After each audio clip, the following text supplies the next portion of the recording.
तर भुदरगड तालुक्यातील आकुर्डे महालवाडी रस्त्यालगत असलेल्या कुराण नावाच्या सार्वजनिक जमिनीच्या ठिकाणी बाभळीच्या झाडाला दाभण, लिंबू, बाहुल्या यांच्या सहाय्यानं करणी जादूटोणाचा प्रकार अज्ञातांकडून केल्यानं परिसरात अंधश्रद्धेतून भीतीचं वातावरण तयार झाल्याची माहिती अंधश्रद्धा निर्मूलन समितीच्या कार्यकर्त्यांना मिळताच त्यांनी भेट देत जादूटोणा, बुवाबाजी या भाकड कल्पना असून अशा प्रकारांना भिण्याची गरज नसल्याचं स्पष्ट केलं. तर असे प्रकार रोखण्यासाठी 2013 साली जादूटोणा विरोधी कायदा अंमलात आणण्याचा सांगत जनजागृती देखील केली. जनजागृतीमध्ये अन्नीस तालुका अध्यक्ष अमोल थडके, महिला विभाग प्रमुख प्रा. ज्योती थडके, रितेश चौगुले, गुरुनाथ चौगुले, हर्षवर्धन कोणरे आणि पंकज इंदुलकर यांनी ह्यात सहभाग घेतला. नमस्कार साथीओ. तर आपण आत्ताच आकुर्डे महालवाडी रस्त्यावर च्या शेजारी असणाऱ्या एका झाडाखाली आपण आलेलो आहे आणि आपण पाहता तर इथं या ठिकाणी करणी जादूटोणा अशा स्वरूपाचा काहीतरी केलेला आहे आणि या गोष्टी समाजाला घातक आहेत आणि आजच्या काळाची गरज अंधश्रद्धा निर्मूलन असताना सुद्धा अशा या अंधश्रद्धेच्या जाळ्यामध्ये अडकलेली लोक बुवाच्या किंवा देवर्षाच्या नादाला लागून यातून या असल्या गोष्टी करत असतात. या गोष्टी भंपक आहेत. या गोष्टीचा आम्ही निषेध करतो आणि याच्यामुळं काही फरक पडत नाही. याच्यामुळं फक्त त्या बुवाचा असेल किंवा त्या बाबाचा असेल त्याचं पोट पाणी चालतं. तर अशा स्वरूपाचं इथं बाहुल्या, त्या बाहुल्यांना अशा स्वरूपाचे फोटो, त्यानंतर तात्याला असे फोटो इथं खाली आपण पाहू शकताय. या ठिकाणी फोटो, आणखी इथं बऱ्याच गोष्टी अशा काहीतरी केलेल्या आहेत. तर या गोष्टी समाजालाही बाधक आहेत आणि अशा गोष्टी जर परिसरामध्ये आपल्या कोणतरी जर करत असेल तर 2013 चा जो अंधश्रद्धा निर्मूलन समितीनं जो कायदा मान्य करून शासनाकडून घेतलेला आहे, अंधश्रद्धा जादूटोणा विरोधी कायदा, तर या कायद्यानुसार आपण शिक्षेस पात्र ठरताय आणि अशा पद्धतीचं कृत्य जर कोण करताना आपल्याला जर आढळला तर या कायद्याद्वारे त्याला शिक्षा होऊ शकते. तर यासाठी जनतेनं सजग राहण्याची गरज आहे.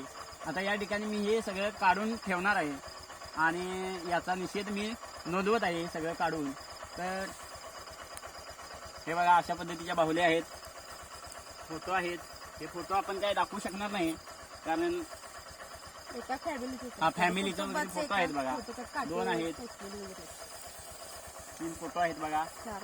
त्यानंतर दाबणाच्या मध्ये असं अडकून चांगलं त्यानं मारलेलं दिसतंय. तर दाबणाच्या मध्ये मारलेला असा लिंबू आणि फोटो एक आहे इथं पण. आणखी एक तसंच पद्धतीचा फोटो आणि आणखी एक आहे. तर हा लिंबू चांगला असता तर मी खाला पण असता, पण हा लिंबू बराच वेळ झालेला आणि बाद झालेला असणार. त्यामुळं हे बघा बाहुली आहे. इथं पण एक फोटो आहे. फोटो गाळू ठेवलेली. त्यानंतर इथं आणखी बाहुल्या आहेत बघा 3.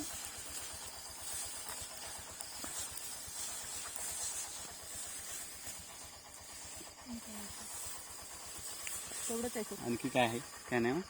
इथं खाली बघा बघू, उठा पाया द्याने फडकी ठीक आहे ना. नमस्कार साथीओ. तर आपण आत्ताच आकुर्डे महालवाडी रस्त्यावर च्या शेजारी असणाऱ्या एका झाडाखाली आपण आलेलो आहे आणि आपण पाहता तर इथं या ठिकाणी करणी जादूटोणा अशा स्वरूपाचा काहीतरी केलेला आहे आणि या गोष्टी समाजाला घातक आहेत आणि आजच्या काळाची गरज अंधश्रद्धा निर्मूलन असताना सुद्धा अशा या अंधश्रद्धेच्या जाळ्यामध्ये अडकलेली लोक बुवाच्या किंवा देवर्षाच्या नादाला लागून यातून या असल्या गोष्टी करत असतात. या गोष्टी भंपक आहेत. या गोष्टीचा आम्ही निषेध करतो आणि याच्यामुळं काही फरक पडत नाही. याच्यामुळं फक्त त्या बुवाचा असेल किंवा त्या बाबाचा असेल त्याचं पोट पाणी चालतं. तर अशा स्वरूपाचं इथं बाहुल्या, त्या बाहुल्यांना अशा स्वरूपाचे फोटो, त्यानंतर तात्याला असे फोटो इथं खाली आपण पाहू शकताय. या ठिकाणी फोटो आणखी इथं बऱ्याच गोष्टी अशा काहीतरी केलेल्या आहेत. तर या गोष्टी समाजालाही बाधक आहेत आणि अशा गोष्टी जर परिसरामध्ये आपल्या कोणतरी जर करत असेल तर 2013चा जो अंधश्रद्धा निर्मूलन समितीनं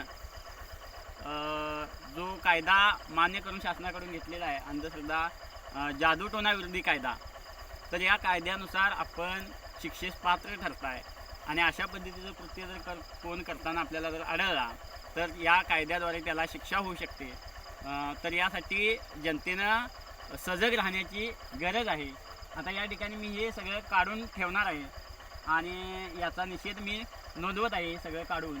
तर हे बघा अशा पद्धतीच्या बाहुल्या आहेत, फोटो आहेत.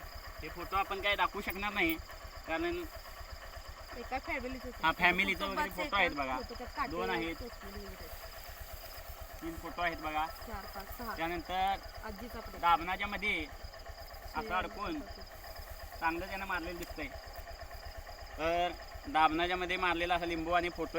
यवतमाळ जिल्हा काँग्रेस कमिटीच्या वतीने शेतकरी न्याय हक्कासाठी यवतमाळ जिल्हा मध्यवर्ती बँक चौकात धरणे आंदोलन सुरू असून या कार्यक्रमाचे अध्यक्ष माजी मंत्री माणिकराव ठाकरे होते. प्रमुख मार्गदर्शक माजी मंत्री प्राध्यापक वसंतराव पुरके, माजी मंत्री शिवाजीराव मोघे तसेच सर्व तालुका पदाधिकारी यांची उपस्थिती यावेळी होती. विदर्भातील शेतकरी हवालदिल झालाय, शेतमालाला भाव नाहीये आणि शेतकरी कर्जबाजारी झालाय. आत्महत्याग्रस्त यवतमाळ जिल्ह्यात कापसाला MSP अंतर्गत बंद झालेली कापूस खरेदी तात्काळ सुरू करण्यात यावी. रोखीचे पीक समजले जाणारे सोयाबीनची बंद केलेली खरेदी शासनाने तात्काळ सुरू करावी आणि चना, तूर इतर देशातून आयात न करता योग्य भाव त्याला द्यावा. तसेच पीक विमा आणि वीज शेतकऱ्यांना मोफत द्यावी. निवडणुकीपूर्व शेतकऱ्यांना शासनाने कर्जमाफीचं आश्वासन दिलं होतं, मात्र ते हवेत विरलं आहे.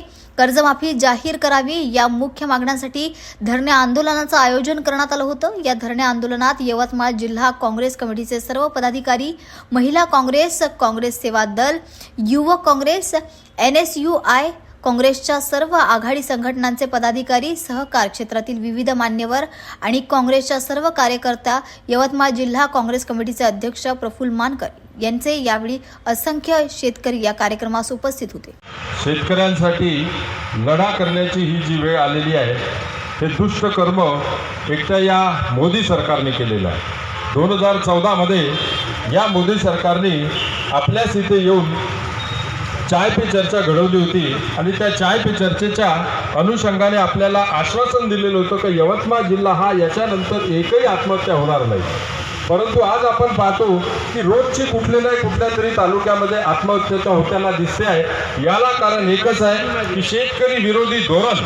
या शेतकरी विरोधी धोरणाच्या विरोधात आज आपल्याला सगळ्यांना एकजुटीने लढा द्यायचा आहे. मित्रहो, शेतकऱ्याच्या बाजूने मी फक्त 2च विषय मांडतोय. अतिशय महत्त्वाचे विषय आज जर आपण काँग्रेस कमिटीने आणि शेतकऱ्याच्या जिव्हाळ्याचा विषय आपल्याला उचलायचा आहे. एक महत्त्वाचा मुद्दा म्हणजे शेतकऱ्याच्या कर्जमाफीची घोषणा या शासनाने आपल्या मॅनिफेस्टोमध्ये केलेली होती. निवडणुकीच्या अगोदर केलेली घोषणा आज जवळपास 2रं अधिवेशन चालू होऊन राहिलेलं आहे, तरी सुद्धा शेतकऱ्याच्या कर्जमाफीची घोषणा होऊन नाही राहिलेली आहे. ही मोठी शोकांतिकेची बाब आहे.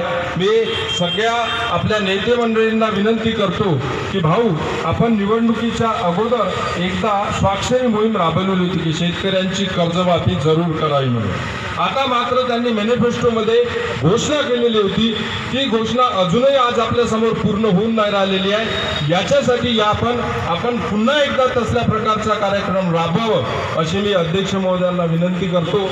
दुसरी महत्त्वाची गोष्ट, शेतकऱ्याची कर्जमाफी झाल्याशिवाय आपण मात्र स्वस्थ बसू नये.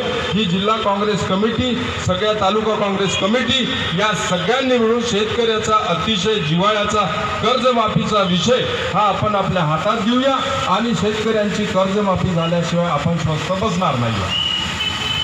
दुसरा एक महत्त्वाचा शेतकऱ्यांचा विषय आहे, अतिशय जिव्हाळ्याचा आहे. या जे घेतलं, खऱ्या अर्थानं आपल्या ज्या मागण्या आहे ते शेतकऱ्याला कुठेतरी न्याय मिळण्यासाठी आपण जिल्ह्यात एक धरणे आंदोलन म्हणून यांचे डोळे उघडावे म्हणून आपण हे आंदोलन करण्याचा विचार केलं. मित्रहो, आपलं जे डेप्युटेशन आपण देणार आहे त्याच्यामध्ये शेतकऱ्याच्या बऱ्याचशा गोष्टी आपण त्याच्यामध्ये घेतलेल्या आहेत. एक तर आमचे टिकारांजी बोलले त्या पद्धतीनं शेतकऱ्याची कर्जमाफी होणं गरजेचं आहे. आपल्याला आठवत असेल की स्वतः फडणवीस बोलले होते की जर सरकार आमचं आलं तर आम्ही शेतकऱ्याची कर्जमाफी करू. मागच्या वेळेस जे कर्जमाफी त्यांनी केली त्याच्यात बरेचसे लोक शिल्लक राहिले. त्यांनी व्यवस्थित कर्जमाफी केली नाही, कुठेतरी ऑनलाईन करायचा प्रयत्न केला, परंतु शेतकऱ्याला त्या पद्धतीनं न्याय मिळाला नाही. यावर्षी शेतकऱ्याची परिस्थिती फार गंभीर आहे. कापूस वेचाईचे भाव 300 रुपये मन, म्हणजे 15-20 रुपये किलो भाव आहे कापूस वेचाईचे, आणि इकडे 7-7.5 असे कापसाचे भाव आहे. शेतकऱ्याला परवडणारे भाव नाही आहे. आणि म्हणून कुठेतरी आम्ही काँग्रेसची मंडळी आपण शेतकऱ्याच्या बाजूनं उभी राहिलं पाहिजे. शेतकऱ्याला कुठेतरी मदत केली पाहिजे. सर्वात मोठा जर जिल्ह्यामध्ये घटक असेल तर हा शेतकरी घटक आहे, आणि म्हणून यांच्या मागं खंबीरपणे काँग्रेस उभी आहे या जिल्ह्याची, असं मला तुम्हाला सांगायचं आहे. मित्रहो, दुसरं म्हणजे शिंदे साहेबांचं सरकार होतं त्यावेळेस त्यांनी वीज बिल माफ करायचं बोलले होते, आणि आम्ही ते वीज बिल माफ करू असं सांगितलं होतं, पण अजूनही वीज बिल माफ झालेलं नाही. माझ्या माहितीप्रमाणे काही ठिकाणी अजूनही ते जात आहे, तुमचं वीज बिल द्या नाही तर कनेक्शन कापू म्हणून. आणि म्हणून आपली दुसरी मागणी ही आहे की शेतकऱ्याला वीज ही मोफत मिळाली पाहिजे. का मोफत मिळाली पाहिजे? कारण की आपण धान्य, लोकांसाठी धान्य तयार करतो, आपण माल तयार करतो, आणि तो सर्वांसाठी उपयोगी होतो. आणि म्हणून शेतकरी हा माल तयार करणारा, धान्य तयार करणारा जर शेतकरी आहे तर मग त्याचं वीज बिल तुम्ही फुकटात दिलं पाहिजे, त्याचं कॉस्ट ऑफ प्रोडक्शन कमी केलं पाहिजे. मला वाटते आमचे केंडे बोलले, हा मुद्दा नाही घेतला आपण. नाराज खुश हा भाग नाहीये, नाराज होण्याचा भाग नाही. पक्षाने जी जबाबदारी दिली ती पार पाडण्याची जबाबदारी आहे. त्यामुळे आपल्याशी इंटरॅक्शन कमी झाले. मी मुख्यमंत्री आणि उपमुख्यमंत्री यांच्यासोबत चर्चा केली आहे. त्यात कोणत्याही गोष्टीला स्थगिती दिली जाणार नाहीये. 10,000-12,000 कोटीचा घोटाळा झाला असं म्हणून एखाद्याला बदनाम करणं हे चुकीचं आहे, असं तानाजी सावंत यावेळी म्हणाले. सध्या राजकीय परिस्थिती काय आहे?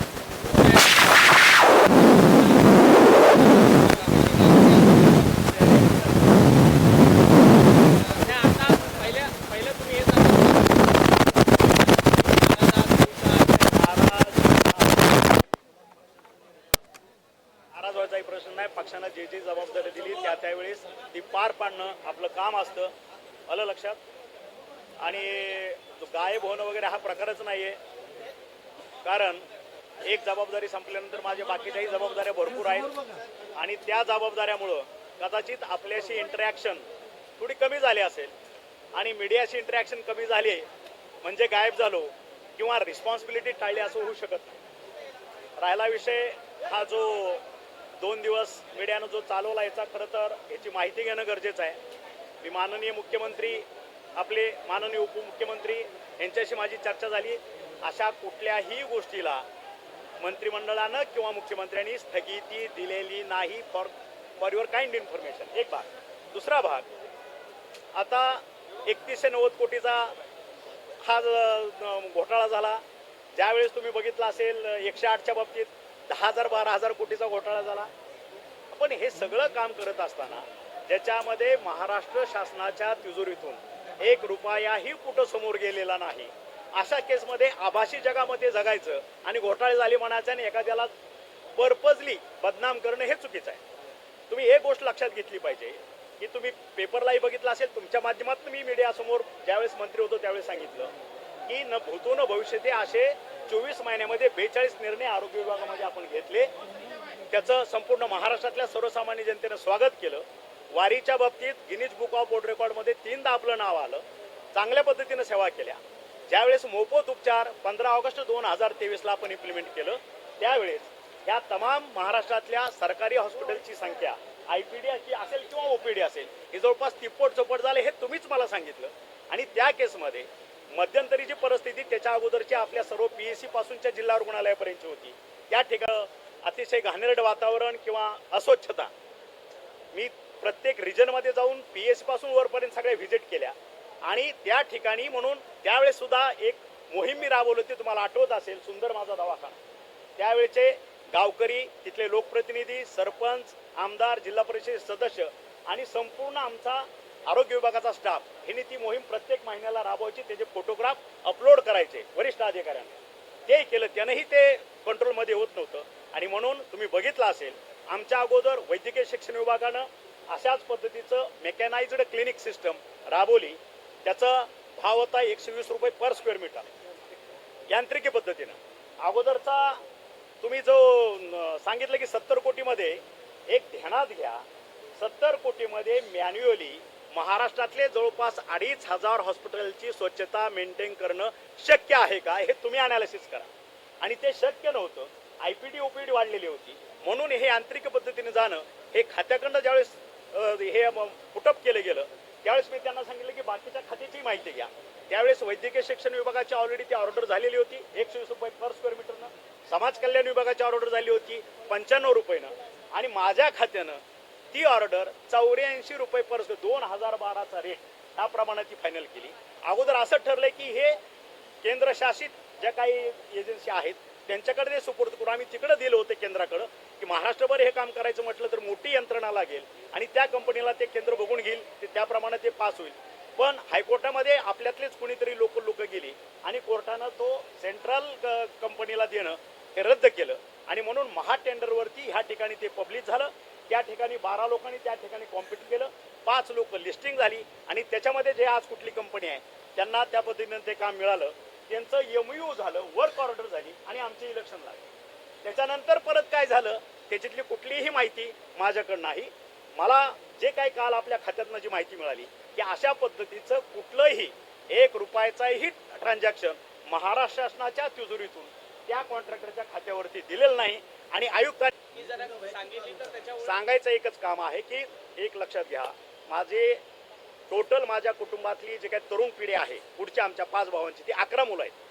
आणि आमच्या ह्याच्यातला एक अलिखित नियम आहे असा की कुठलाही माझा मुलगा कुठल्याही बिझनेससाठी किंवा कुठल्याही याच्या माझ्या कारखान्यावर किंवा कुठल्या माझ्या ऑर्गनायझेशनमध्ये जात असेल तर जाता जाता आमच्यातली पद्धत आहे की सकाळी 1 तासामध्ये आम्ही एकमेकाला इंटिमेट करतो. दे आर इंटिमेटिंग मी, साहेब मी इकडे चाललोय किंवा मी इकडे चाललेलो आहे, मी दिल्लीला चाललोय, मी आणखी कुठं चाललेलो आहे, हे सगळं माहीत होतं. आणि त्यानंतर जे काय त्या दिवशी घडलं विदाऊट इंटिमेशन असं झालं कसं आणि मोबाईल स्विच ऑफ झाला, त्याच्यामुळं मी थोडा पॅनिक झालो. आणि पॅनिक झाल्यामुळं ह्या पुढच्या ॲक्शन मी नाही, माझे सगळेच पुतणे, माझे सगळे भाऊ, माझ्या कुटुंबातले सर्व सदस्य सगळे पॅनिक झाले. कारण माझ्या कुटुंबाची गेले 60-70 वर्षातली ही परंपरा आलेली आहे चालत. त्याच्यामुळं त्याच्यात वेगळं काही नाही.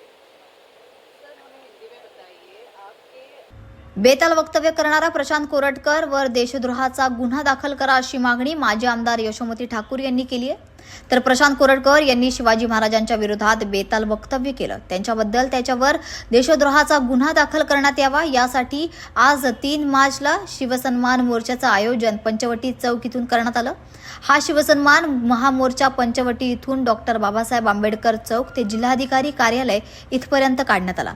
या मोर्चामध्ये काँग्रेसचे खासदार बळवंत वानखडे, माजी आमदार यशोमती ठाकूर, आमदार गजानन लवटे, प्रहार जनशक्ती पार्टीचे जिल्हाध्यक्ष वसू महाराज तसेच शिवसेना नेत्या प्रीतीताई बंड आणि पुरोगामी विचारधारेने जुडलेले शिवभक्त इतर पक्षाचे पदाधिकारी आणि कार्यकर्ते मोठ्या संख्येने सहभागी झाले आहे. जर कोणी महाराष्ट्रद्रोह केलेला आहे, कोणी राष्ट्रद्रोह केलेला आहे, छत्रपती शिवाजी महाराज, छत्रपती संभाजी महाराजांचा अपमान वेळोवेळी जर ही सरकार सहन करत असेल तर मग हे महाराष्ट्र सहन करणार नाही, ही वास्तविकता आहे. त्यांच्यावर आर्थिक त्यांची चौकशी झाली पाहिजे, ईडी विडींच्या पण चौकशा झाल्या पाहिजे. एवढ्या कशा गाड्या घोड्या घेऊन फिरतात हो, आणि एवढी कशी संपत्ती त्यांच्यापाशी येते. तर आमचा मेन मुद्दा असा आहे की महाराष्ट्रामध्ये एक दुफडी निर्माण करण्याचा खूप मोठं षडयंत्र या ठिकाणी होत आहे, आणि ते षडयंत्र महाराष्ट्र सहन करणार नाही. या दोघांवरही, सोलापूरकर असो, कोरटकर असो, आणि हे दोघंही कोणाची निकटवर्ती आहे आपल्याला सगळ्यांना माहिती आहे. या सगळ्या गोष्टींचा निषेध आहे, आणि या दोघांनाही अटक झाली पाहिजे, त्यांच्यावर कारवाई झाली पाहिजे. त्यांची आर्थिक जे काही त्यांचा गोंधळ आहे त्याची पण त्या ठिकाणी आम्ही मागणी केलेली आहे. त्याची पण इन्क्वायरी झाली पाहिजे आणि त्यांना शिक्षा झाली पाहिजे. गुन्हा दाखल करून हेतू परस्परपणे प्रशांत कोरटकर यांचा जामीन होऊ द्यावा यासाठी त्याला लपवण्यात आलं होतं का? हो, बिलकुल. सगळ्या अख्ख्या जगाला माहिती होतं की ते इंडिगोनं कुठं फिरतायत, आणि काय पोलिसांना माहिती नाही झालं? पोलीस कोणाच्या हातात आहे तुम्हाला माहिती आहे. काय बोललं पाहिजे? आणि यांचा उद्देश वेगळा आहे. यांचा उद्देश पदोपदी महाराष्ट्राचा इतिहास बदलण्याची भूमिका आणि ते खोटा इतिहास समोर आणण्याची भूमिका हे लोक जे घेतात त्याचा निषेध आहे. छत्रपतींचा अपमान, शिवाजी महाराजांचा अपमान, छत्रपती शंभूराजांचा अपमान कोणी सहन करणार नाही. बहुजनांचा अपमान कोणी सहन करणार नाही, ही फॅक्ट. स्वारगेटची घटना ताजी असताना दुसरीकडे भाजप युती सरकारमध्ये तिघांची तीन तोंड आहेत. हे तिघे जण मलईसाठी आणि पालकमंत्री पदासाठी भांडत आहेत. मुख्यमंत्री देवेंद्र फडणवीस यांनी शिंदे सरकारच्या काळातील आरोग्य विभागातील कंत्राटाला स्थगिती देऊन घोटाळ्याची चौकशी करत असल्याचं समजतं. शिंदे सरकारच्या काळात असे अनेक घोटाळे झाले, त्या सर्वांना स्थगिती देऊन चौकशी करण्याची धमक मुख्यमंत्री देवेंद्र फडणवीस यांनी दाखवावी, असं काँग्रेसचे ज्येष्ठ नेते नाना पटोले यांनी म्हटलं. तर विधिमंडळाच्या अर्थसंकल्पीय अधिवेशनाच्या पहिल्या दिवशी प्रसार माध्यमांशी बोलताना नाना पटोले म्हणाले की आरोग्य विभागातील घोटाळ्याप्रमाणे अन्न आणि नागरी पुरवठा विभाग, जलसंपदा विभाग, बांधकाम विभाग आणि कृषी विभागातही मोठ्या प्रमाणात भ्रष्टाचार झालेला आहे. कृषी विभागातील भ्रष्टाचाराची काही प्रकरणी आम्ही मागील महिन्यातच उघड केली आहे. मुख्यमंत्र्यांनी एक पाऊल उचलले आहे. आता त्यांनी या सर्व भ्रष्टाचारी फायलींमध्ये लक्ष घालून स्थगिती देण्याचं धाडस दाखवावं. आम्ही विरोधक म्हणून सरकारला या भ्रष्टाचारावर जाब विचारणारच आहोत. गृहमंत्री प्रवृत्तीच्या मंत्र्यांना मंत्रिमंडळातून काढणार असं मुख्यमंत्री म्हणतात, पण प्रश्न केवळ धनंजय मुंडे आणि माणिकराव कोकाटे यांचा नाही, तर या मंत्रिमंडळात 65% मंत्री गुन्हेगारी स्वरूपाचे आहेत. हे सरकारचेच आकडे आहेत. मुख्यमंत्री या सर्वांना मंत्रिमंडळातून काढणार आहेत का, हा प्रश्न देखील त्यांनी यावेळी विचारलाय. महायुतीच्या सरकारमध्ये झालेले आहे आणि त्या माध्यमातून हे सरकार, माननीय मुख्यमंत्री जे एक पाऊल त्यांनी पुढे उचललेलं आहे ते पूर्ण सगळ्या याच्यामधल्या भ्रष्टाचाराच्या फायलीला स्टे देतील का, हाही प्रश्न या निमित्तानं या ठिकाणी निर्माण झालेला आहे. आणि हा सगळा जॉब या अधिवेशनामध्ये आम्ही विचारणार आहोत. आज मुख्यमंत्र्याचं एक स्टेटमेंट मी ऐकलं. मुख्यमंत्री म्हणाले की जे गुन्हेगार प्रवृत्तीचे मंत्री आहेत त्यांना आम्ही सगळ्यांना काढणार आहोत. आनंदाची गोष्ट आहे. महाराष्ट्राच्या मंत्रिमंडळात 65% गुन्हेगार मंत्री आहेत आणि हे सरकारनेच प्रसिद्ध केलेले आहेत, त्यांचेच सगळे आकडे आहेत. आणि म्हणून मग या 65% मंत्र्यांना ते त्यांच्या मंत्रिमंडळातून काढतील काय, हा एक प्रश्न आहे. त्यांच्या निर्णयाचं स्वागतच आम्ही करू, पण हे सगळं झालं पाहिजे, ही भूमिका आमची आहे.